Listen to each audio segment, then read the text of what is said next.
Yeah, I've always loved photography, graphic design, art, and obviously music. And then so I'm kind of trying to, tell you guys what came first and all that. And so I was doing the college, I dropped out, pursued DJing. So then DJing kind of took over control.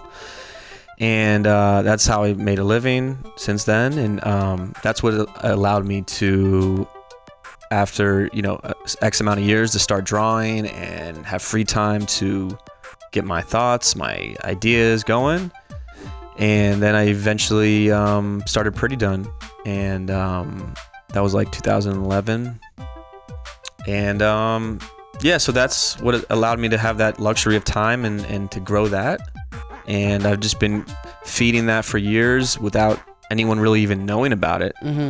And I would have mounds of paper in my apartment, just thousands of ideas, 100,000 characters, just stuff everywhere. You know what? The mess. And I want to touch on this because I remember the last podcast that we did. You mentioned being a very physical drawer, right? You want a pen and pad, you want paper, you want to feel your materials.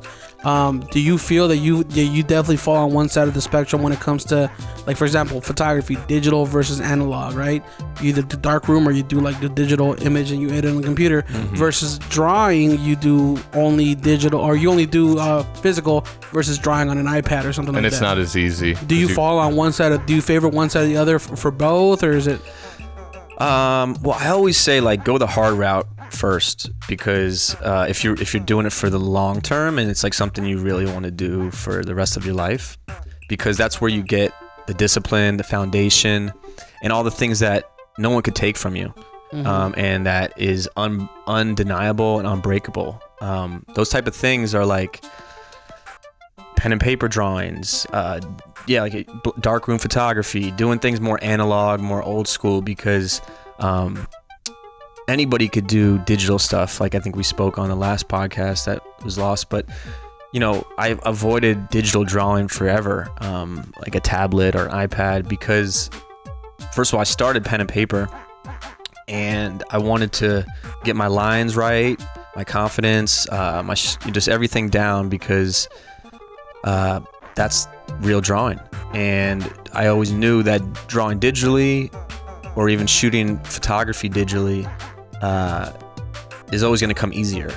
And you could always get away with a lot of error, mistakes, bullshit. Yeah, you can. So, and that's always going to be there. That's the truth. Like, I tell any creative is like, go the long route. Like, even with DJing, get vinyl before you get Serato, and just understand what is what, and get your ears separated and learn how to mix and understand what's going on.